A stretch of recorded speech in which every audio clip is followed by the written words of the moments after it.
My name's Grace. I'm just your regular woman, but life's thrown some curveballs my way. I guess I should start from the beginning. I met Jack in high school. He was the quiet guy in class, always keeping to himself.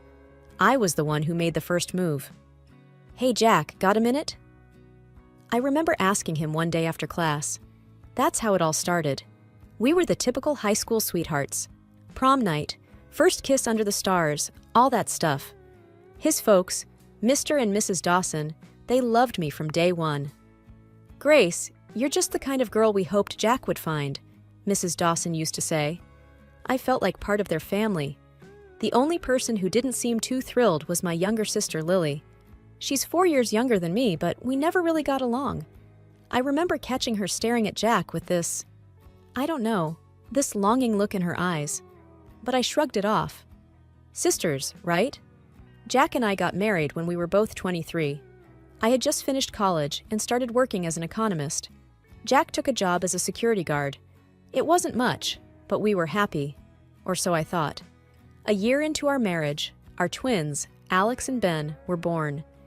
Jack was over the moon at first. "We're a real family now, Grace," he said, holding them at the hospital. But that joy didn't last.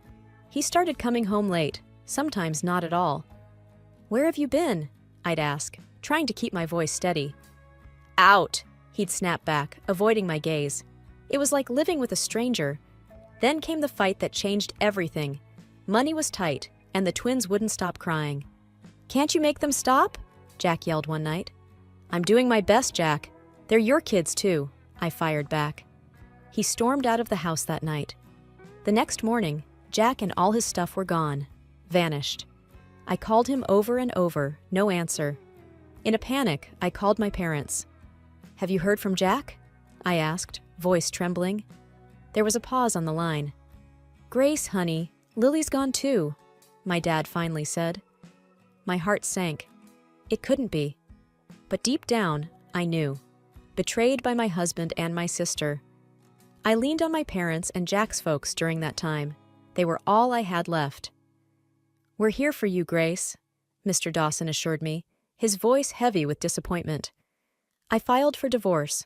No sign of Jack or Lily. I was alone, with 2 boys to raise and a broken heart. But I was determined to keep going, for my boys. Life without Jack was like walking through a never-ending storm. Me, with my twin boys, Alex and Ben, just trying to keep our heads above water. I remember one evening, the boys were crying non-stop. I was at my wits' end. That's when Mom called. "Grace, how are you holding up?" she asked, her voice full of concern. "Mom, it's tough. The boys won't sleep, and I'm exhausted," I admitted, feeling the tears coming. "Listen, honey, you're not alone in this. We're here for you, okay? Don't you forget that," Mom said firmly. That was Mom, always the rock in our family. Then there was Jack's dad, Mr. Dawson. He came over one day, just to check in. "Grace, I want you to know, we're just as upset with Jack as you are. You're still family to us," he said, sitting on our worn-out couch, looking around the small apartment I could barely afford. I just nodded, not trusting my voice. Mr. Dawson always had a way of making me feel like I wasn't a total failure. But the reality was, money was tight, real tight. I remember going through the bills, feeling like I was drowning. "How am I going to do this?" I whispered to myself. My dad came by one weekend to help out. He saw the stack of bills on the kitchen table. "Grace, you know we can help you out with this, right?" he said, his brow furrowed with worry. "I know, Dad. I want to do this on my own. I have to," I replied, trying to sound more confident than I felt. As the days turned into weeks, and the weeks into months, I settled into a routine. It was hard, no doubt about it. But every time I looked at Alex and Ben, with their big, innocent eyes, I knew I had to keep going. They were my world now, my everything.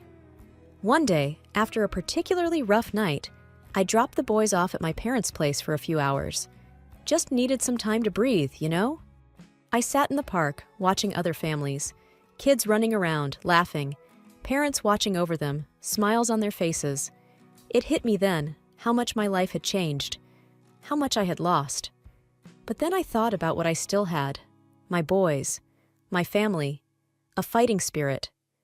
I wiped away the tears, stood up, and walked back to my parents' house. I was Grace, single mom to two amazing boys, and I was going to make it, come hell or high water. Life was a roller coaster, and I was hanging on, trying not to fall off. Then one day, Mr. Dawson, Jack's dad, came over with an offer that could change everything. "Grace, I've been thinking," he started, looking a bit uncomfortable in our tiny living room. "I've got some savings, around 100,000. I want to give it to you, for the boys." I was speechless for a second. "Mr. Dawson, that's a lot of money. But I can't just take it," I replied, feeling overwhelmed. He waved a hand dismissively. "It's for my grandson's future, Grace. No strings attached." His generosity was touching, but an idea was forming in my mind. "Mr. Dawson, what if we use that money to start a business? Something that can give us all a steady income?" He raised an eyebrow. "What kind of business?" "A pastry shop," I said, the idea growing in my mind. "Your wife, Anne, she's an amazing baker. Remember those cakes she used to make for the church bake sales?" Mr. Dawson chuckled. "Yeah, she always had a knack for baking, but she's been out of that game for a long time." "Well, maybe it's time for her to get back in," I suggested, feeling a spark of excitement. The next step was talking to Mrs. Dawson, Anne. I went over to their house the following day. "Anne, I have a proposal for you," I said as we sat in her cozy kitchen. "How would you feel about starting a pastry shop? You bake, I'll handle the finances, and George can manage the front end." Anne looked surprised. "Me? A pastry chef again? Oh, I don't know, Grace. It's been ages." "You still got it, Anne. I know it," I encouraged her, hoping she'd see the potential. After a bit of convincing, Anne warmed up to the idea. "Well, it has always been a dream of mine," she admitted with a smile. We worked out the details over the next few weeks, found a little spot downtown that was perfect for the shop. We all put in the work, painting, decorating, getting everything ready. Opening day was a whirlwind. I stood behind the counter, watching as people poured in, drawn by the smell of fresh pastries and Anne's reputation. "Grace, we're doing it! We're actually doing it!" Anne said, her face flushed with excitement as she took a brief break from the kitchen. I smiled, feeling a sense of pride I hadn't felt in a long time. "We sure are, Anne. We sure are." It was more than just a business. It was a new beginning, a chance to build something of my own, and I was ready for it. The pastry shop, Sweet Beginnings, was more than just a new venture. It became our world. The early mornings, the endless baking, the constant hum of the oven, it was exhausting but exhilarating. Anne was in her element in the kitchen. "Grace, I need more sugar," she'd call out, her voice muffled by the mixer's whir. I'd dash to the storeroom, lugging back a heavy bag of sugar. "Here you go, Chef Anne," I'd tease, dropping the bag with a thud. George, Mr. Dawson, was the charm behind the counter. "You must try our apple pie, best in town," he'd boast to the customers, who lapped up every word. He had a knack for making everyone feel special. The shop was bustling from dawn till dusk. People came for the pastries, but stayed for the warmth. We became a fixture in the community. Regulars would drop by, not just for a bite, but for a chat. "Grace, how do you manage all this?" One of our regulars, Mrs. Jenkins, asked me one busy afternoon. "It's a lot, but I've got a great team," I replied, gesturing towards Anne and George, who were sharing a laugh over a batch of burnt cookies. But it wasn't all smooth sailing. There were days when the dough just wouldn't rise, or when a new recipe turned into a disaster. "Back to the drawing board," Anne would say, undeterred by the setback. One day, we faced our first big crisis. The oven broke down in the middle of a huge order. "What are we going to do?" Anne panicked, her hands covered in flour. I took a deep breath. "We'll figure it out, Anne. We always do." And we did. We borrowed the bakery's oven down the street and worked through the night. The order was delivered on time, and our reputation for reliability was cemented. As months passed, Sweet Beginnings grew in popularity. We had to hire extra help. I interviewed a bunch of local kids and hired two, a shy girl named Sarah and a lanky boy named Tom. They were green, but eager to learn. "Keep an eye on the cupcakes, Sarah. They burn easily," Anne instructed, showing her the ropes. Tom was put on cleaning duty initially, but he soon showed a keen interest in baking. "Can I try making the dough?" he asked one day, his eyes bright with curiosity. "Why not? Let's see what you've got, Tom," Anne replied, handing him the apron. My days were filled with numbers, orders, and managing the staff. I rarely got a moment to sit down. But when I did, I'd watch the life we had built. The customers enjoying their treats, the laughter from the kitchen, the sense of community. It was overwhelming at times. My parents were regular visitors. "You've turned this place around, Grace," my dad said one day, looking around proudly. "It's not just me, Dad. It's all of us," I replied, feeling a sense of team pride. As the first anniversary of Sweet Beginnings approached, we planned something special. A big sale, free samples, the works. The shop was packed, the line stretching out the door. "Can't believe it's been a year," George said, wiping his brow as he served another customer. "It feels like just yesterday we were painting these walls," Anne added, taking a rare break from the kitchen. That night, after the last customer had left and the shop was cleaned, we sat down, exhausted but happy. "To 1 year of sweet beginnings and many more to come," I toasted, raising my coffee cup. "To family," George added, his voice thick with emotion. "To dreams," Anne said, smiling. We clinked our cups, the sound echoing in the empty shop. I looked at Anne and George, not just as my in-laws, but as my partners, my supporters, my family. Life at the pastry shop was chugging along just fine. We opened several branches in neighboring towns. It was difficult, but we managed. Once again. Then one day, out of the blue, my past decided to make a comeback. I was checking the shop's social media when I saw a message request. It was from Lily, my sister. My heart skipped a beat. I hadn't heard from her since she ran off with Jack. "Living the dream with your ex, sis," read the message, followed by a photo of her and Jack lounging on some exotic beach. I felt a mix of anger and disbelief. "Why now?" I muttered to myself. I tried to ignore it, but she kept sending more messages, each one a slap in the face.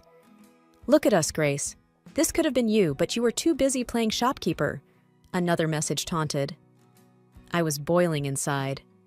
During my break, I called Mom. "You won't believe who's messaged me," I said, trying to keep my voice steady. "Lily?" Mom guessed, her tone weary. "What does she want now?"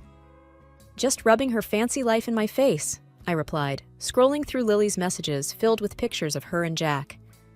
"Don't let her get to you, Grace. She's just trying to provoke you," Mom advised.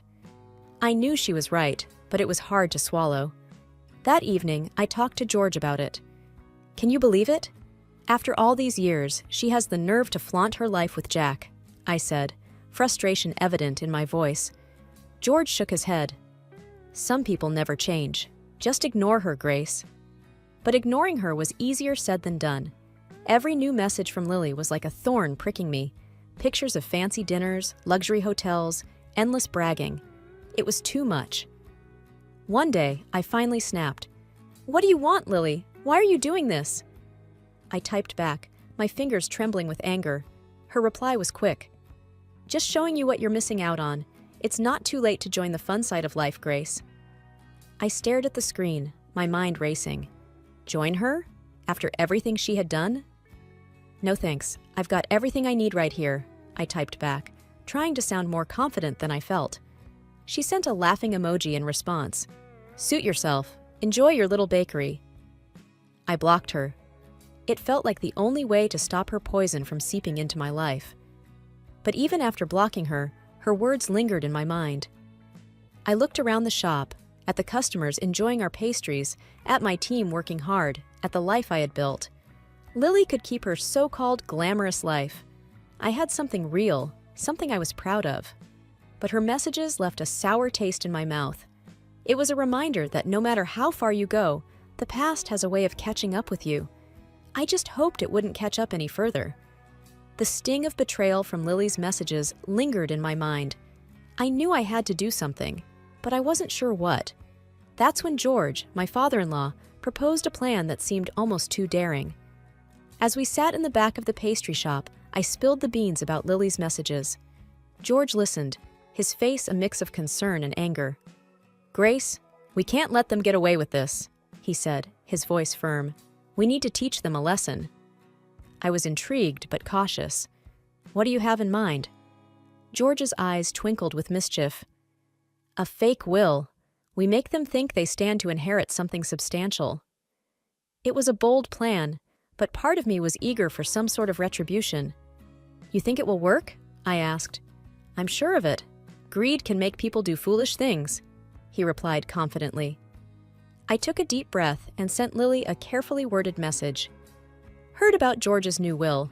Looks like you and Jack might be in for a surprise." Lily's response was swift and predictable. "What kind of surprise? Tell me more." I played along, giving away just enough to keep her interested. "Can't say much. You should come back if you don't want to miss out." Then came the call from Jack. His voice, once so familiar, now sounded distant and cold. "Grace, what's this about a will?" he asked bluntly. Hearing him after all these years, I felt a surge of emotions, but I kept my composure. "You heard right. George is considering his options," I said nonchalantly. Jack's interest was piqued. "And what about us? What are we getting?" The blunt greed in his voice was jarring. Not a single word about our sons, his own children. It was all about what he could gain. "You'll have to come back and see," I replied, keeping my tone neutral. "We'll be there," he said, before abruptly ending the call. I hung up, my heart racing. The plan was in motion, and there was no turning back. I filled George in on the conversation. "They took the bait," I said, a mix of satisfaction and nervousness in my voice. George nodded, a look of determination on his face. Let's see how far they're willing to go for greed. Over the next few days, I couldn't shake off the anxiety. What if the plan backfired? What if it made things worse? George, however, remained calm and collected. "Trust the plan, Grace. We're in control," he reassured me. As the day of their return approached, the shop buzzed with rumors. Our staff, unaware of the real reason behind Lily and Jack's return, speculated wildly. "Maybe they're coming back for good," Sarah, one of our employees, suggested. Tom, another employee, chimed in. "Or maybe they're here to cause more trouble." I tried to focus on work, but my mind kept drifting to the impending confrontation. Lily was back in town, flaunting her lavish lifestyle right in my face. "Look at all I've bought, Grace. Life's been good to us," she gloated, waving her designer bag. I tried to keep my composure. "Glad to hear it, Lily." She smirked. "Well, of course, you wouldn't understand. You're just a simple accountant." Her words stung. She didn't know the whole truth, but I bit back my response. "I'm happy with my life, Lily. That's enough for me." She scoffed. "You were always so boring, Grace. No wonder Jack left you for me." Before I could reply, George, Jack's father, stepped in. "That's enough, Lily. Let's talk about why you're really here." Jack, who had been quiet until now, spoke up. "Yeah, about the will. We're entitled to our share, right?" George looked at them both, a stern expression on his face. "Actually, there's something you should know about the confectionery business." Lily and Jack leaned in, eager. "The confectionery and its branches in other cities, they don't belong to me," George began, his voice steady. Their eyes widened in confusion. "They belong to Grace," he continued. "She's the true owner. I was just listed as the leader." Lily's face turned from smug to shocked. Jack's mouth hung open, unable to process the revelation. You're rich?" Jack stammered, his eyes darting between me and George. I nodded, a sense of satisfaction washing over me. "Yes, I am." Lily was speechless, her earlier arrogance evaporated. "And there's more," George added. "I've decided to leave all my property to my grandchildren, Grace's boys." And then Lily screamed, "What? You can't do this to us. We need money to pay off these damn debts." "Lily, shut up," Jack tried to tell her. I laughed. "Don't worry, Jack, I know everything. All your ostentatious luxury is nothing but loans, loans, and more loans." The final blow landed. Lily and Jack looked utterly defeated, their dreams of a windfall crumbling to dust. I looked at them, feeling a mix of triumph and pity. They had come back for money, only to find that their greed had led them to nothing. After Lily and Jack left the shop, their faces a picture of shock and defeat, I couldn't help but feel a mix of triumph and relief. George patted my back. "You handled that well, Grace." "I just wish it didn't have to come to this," I sighed, staring at the door they had just walked out of. "Well, sometimes life throws you lemons, and you made the best lemonade out of it," George said with a chuckle. Just then, Sarah, one of our employees, came up to us. "Is everything okay, Grace?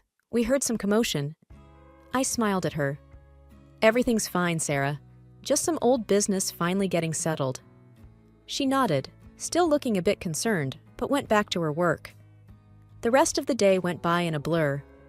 I was busy with the shop, but my mind kept going back to the encounter with Lily and Jack. It was over, finally.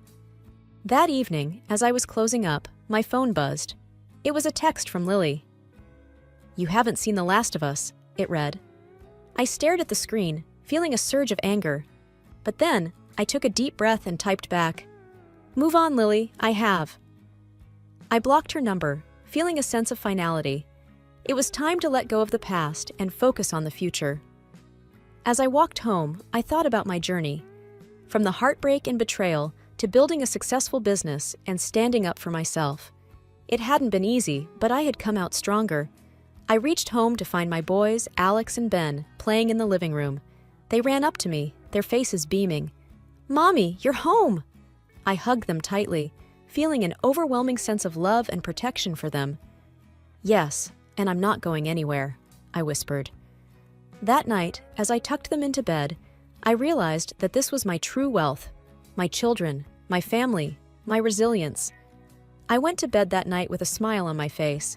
I had faced my biggest fears and emerged victorious.